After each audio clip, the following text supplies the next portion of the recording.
Hello students, welcome back to Era Education Tutorials और मैं हूँ आपकी एजुकेटर सुनीता। तो जैसा कि आप बोर्ड पे देख ही रहे हैं, आज का हमारा टॉपिक है अकबर।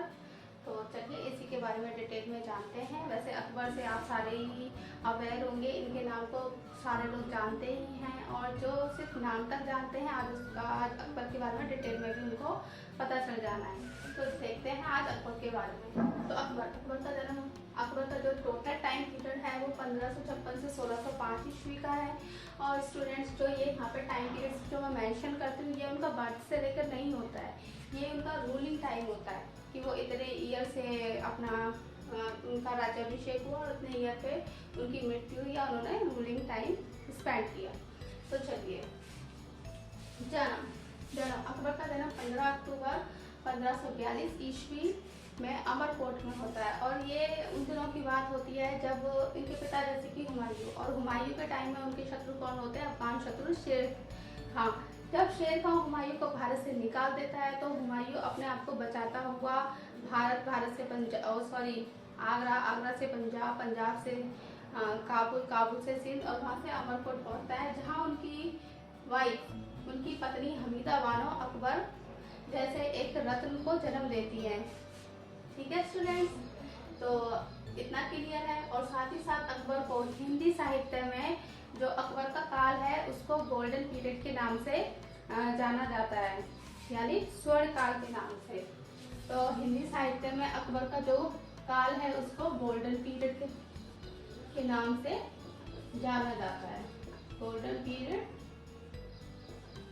यानी स्वर्ण काल। साथ ही साथ अकबर को राष्ट्रीय शासक होने का दर्जा भी प्राप्त है। ठीक है स्टूडेंट्स,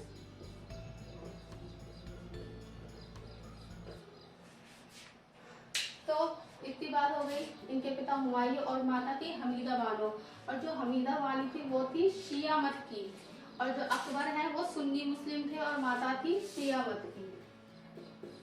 बहुत ही नेक स्त्री थी वो। तो चलिए अब आगे बढ़ते हैं, बात कर लेते हैं अकबर की फैमिली के बारे में। फैमिली इन द सेंस आप मान लीजिए कि अकबर के क्लोज पर्सन्स जो उनकी लाइफ में उनके क्लोज पर्सन्स रहे थे, जो उनकी लाइफ में और उनके ऊपर उन लोगों का बहुत ही इम्पैक्ट पड़ा था। तो फर्स्ट है हमारे बैरम खां। तो बैरम खां का अकबर की लाइफ में उनके जीवन में बचपन से ही शुरू हो जाता है। जो बैरम खां है ये हुमायूं के शासनकाल से ही उनके साथ रहते हैं। उसके बाद वह अकबर को अपना संरक्षण देते हैं। तो इनकी देखरेख में अकबर जी बड़े होते हैं, और जब उनके पिता की मृत्यु होती है तो इनका राज्य अभिषेक भी बैरम खां करते हैं। तो बैरम खां का टाइम देख लेते हैं। बैरम खां का जो टाइम होगा 1556 से 1560 ईस्वी तक। इस काल के दौरान जो बैरम खां है वही राज्य की देखभाल करते हैं, सारे जो उनके आदेश देते हैं कि भाई राज्य को किस प्रकार से चलाना है। तो पूरा नियंत्रण जो राज्य पर होता है वो बैरम खां का होता है।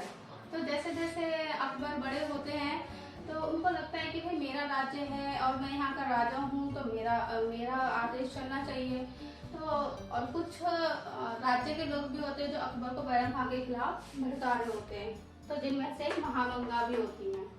तो उसके बाद आगे बात होती है, अकबर कहते हैं कि भाई, और हाँ, अकबर जो होते हैं बैरम खां को खान बाबा के नाम से बुलाते थे। तो कहते हैं कि खान बाबा आपने बहुत काम कर लिया, अब आप थोड़ा आराम कीजिए। तो जब यह बात वह अकबर के मुंह से सुनते हैं तो खान बाबा बहुत बुरा मान जाते हैं और वह मक्का मदीना की यात्रा के लिए निकल जाते हैं। तो रास्ते में जब वह गुजरात पहुंचते हैं तो वहाँ कुछ अफगान शत्रु होते हैं। देखते हैं कि भाई बैरम खां आ रहा है, और जो अफगान जो ये शत्रु हैं इनकी शत्रुता हुमायूं के टाइम से चली आती है, और यह मौका पाते ही खान बाबा का कत्ल कर देते हैं। और 1560 में जाके बैरम खां का लाइफ का एंड हो जाता है। ठीक है, तो उनकी मृत्यु किसके द्वारा होती है? अफगान शत्रुओं के द्वारा।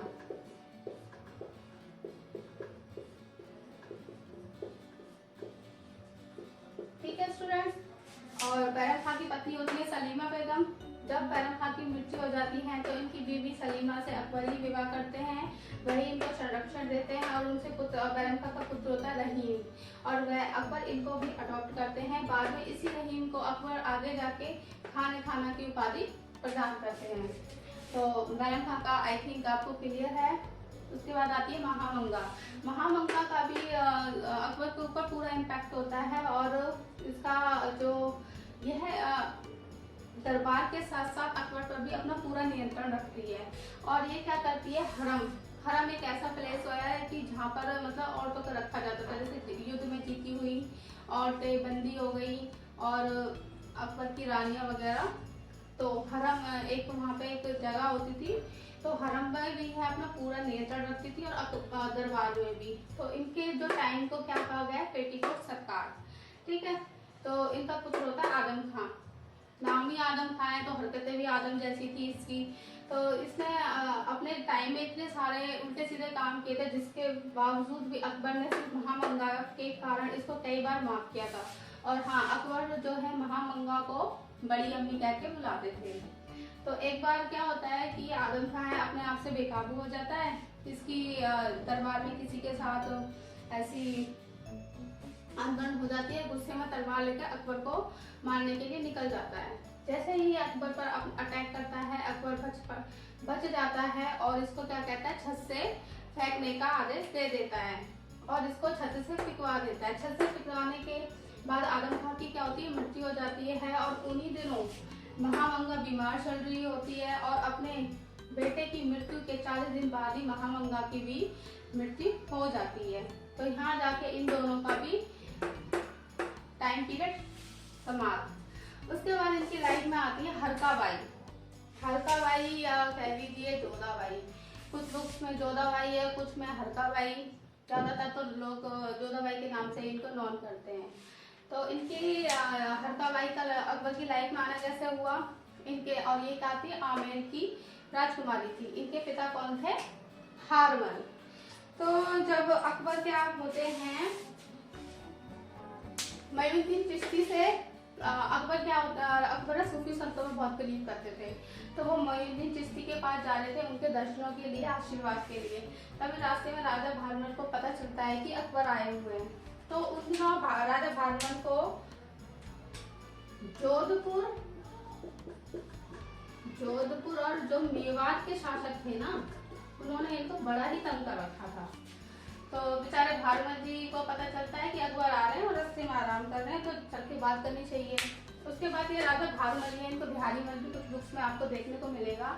तो बिहारी मल जी को पता चलता है कि अकबर आए, तो बात करने जाते हैं और कहते हैं कि जी हमें तो ये जोधपुर और मेवात के शासक जीने नहीं दे रहे और मेरी बेटी है जोधाबाई, आप उनसे विवाह कर लीजिए और हमें अपना संरक्षण दे दीजिए।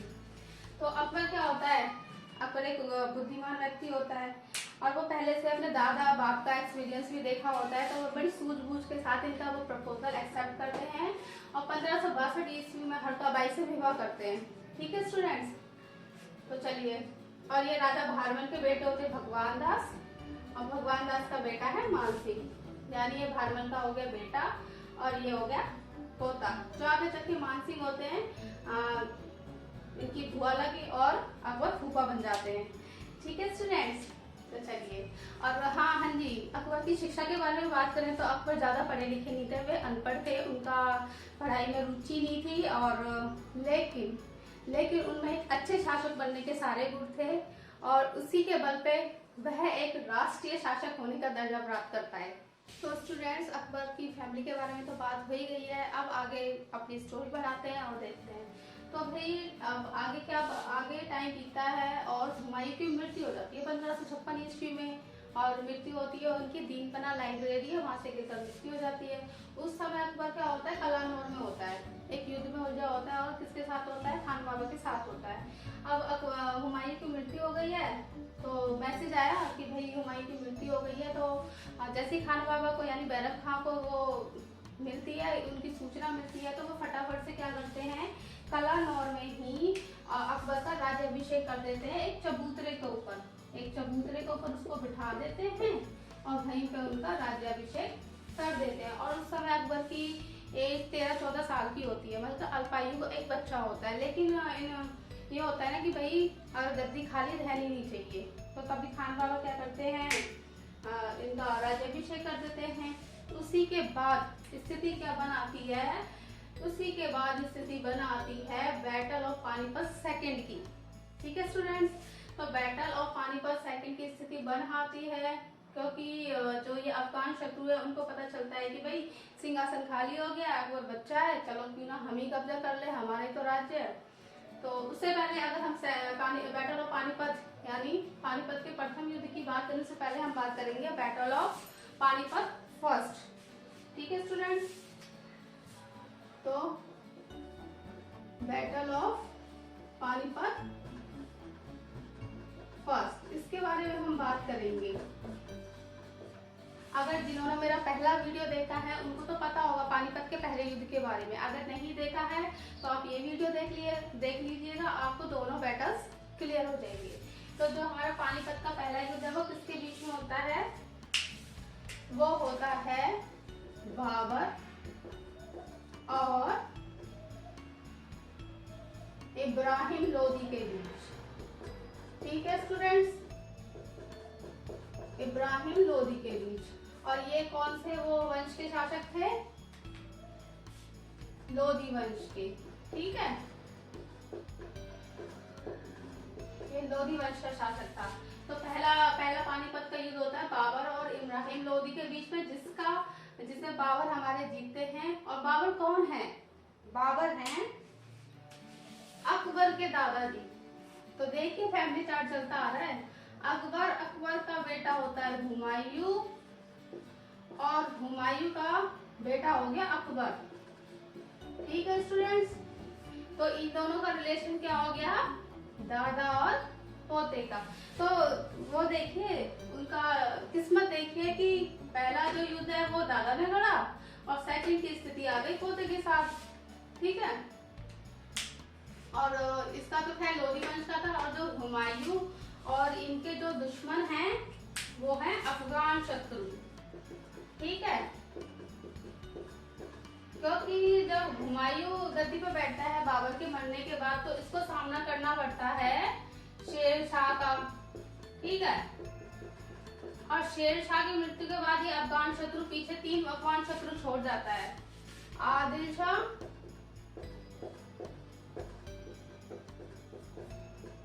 इब्राहिम शाह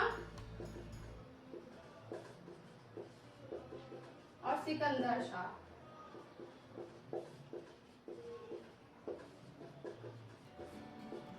ठीक है, आ रहा है समझ में सब। ठीक है, अगर हम फैमिली से देखें वैसे तो बहुत एक चीज क्लियर है कि बाबर का बेटा हुमायूं और हुमायूं का बेटा अकबर, और ये दोनों क्या हैं, दादा और पोते।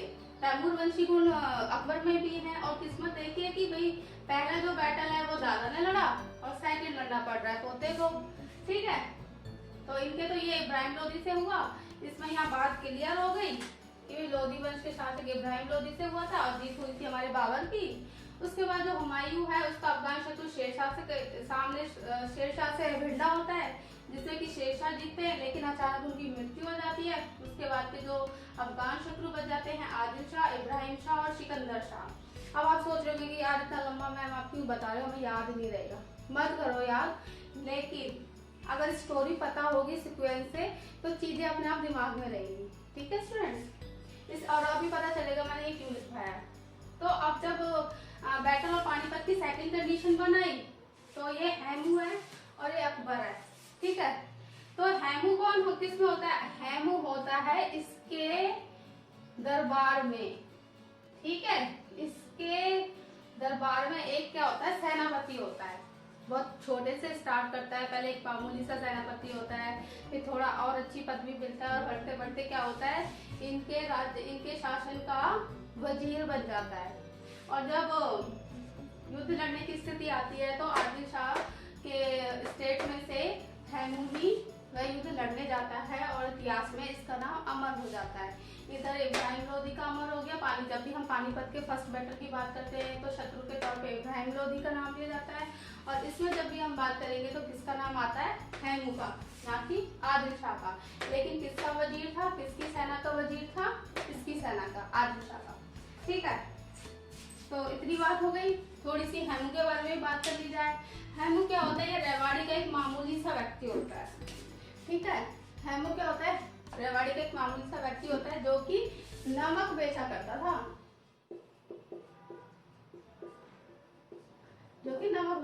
था, लेकिन अपनी बुद्धि और अपनी कुशलता और अपने मतलब एक अच्छी सूझबूझ, अपनी शक्ति के आधार पर वह क्या होता है?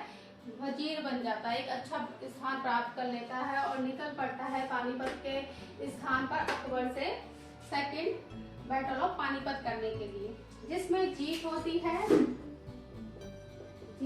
है अकबर की, ठीक है स्टूडेंट्स, जीत होती है अकबर की और फिर से मुगल्स के हाथ में फिर से प्रशासन आ जाता है। तो यहाँ से हमारे अकबर की एक नई जर्नी शुरू हो जाती है। लेकिन अगर बात की जाए तो अकबर जीतता है, वो जो जीत है वो अकबर के नाम पे दर्ज जरूर होती है, लेकिन जो पूरा जो युद्ध में जो कमान होती है वो बैरम खां संभालते हैं। युद्ध को जिताने का जो क्रेडिट जाता है वो बैरम खां को जाता है, लेकिन वही ताजपोशी अकबर की, ये अकबर राजा है तो उसका इनाम आता है कि पानीपत का दूसरा युद्ध कौन जीता? अकबर जीता। तो आई थिंक क्लियर है battle of Panipat first. Second, अब बात हो ही रही है पानीपत के बैटल्स की तो थर्ड की भी बात कर लेते हैं, ठीक है। बैटल ऑफ पानीपत थर्ड, तो क्या आपके माइंड में भी आ रहा होगा कि भाई बात चली रही है तो मैं बैटल ऑफ पानीपत थर्ड के बारे में भी बता दीजिए। तो ये किस किस के बीच हुई थी? ये हुई थी मराठों और अहमद शाह अब्दाली के बीच, अहमद शाह अब्दाली के बीच। कब हुई थी? सॉरी मैंने डेट मेंशन नहीं किया, अभी डालती हूँ, 1761 ईस्वी में, ठीक है। ये हमारा हुआ था 26 ईस्वी में। ये तो इजी आप याद कर लोगे, 1526। उसके बाद ये है हमारा, यहाँ लिख देती हूँ आपके लिए, 1556 जस्ट। और ये जो आपको याद करना इजी रहेगा, देखो बैटल है वो भी 56 में हुई है, हुमायूं की मृत्यु भी 56 में है, अकबर का राज्याभिषेक भी 56 में है, तो कई सारी चीजें 56 में हुई है, तो ये तो इजीली याद कर लोगे। और 26 से रिलेट कर लेना, ना याद रहे तो 26, 56, और इसकी तो खैर अभी बात ही नहीं है, जब काफी आगे जाके हम इसके बारे में बात करेंगे। लेकिन आपको मैंने बोर्ड पे तीनों का बता दिया है, डेट्स याद रखना और किसके साथ युद्ध हुआ था वो भी याद रखना।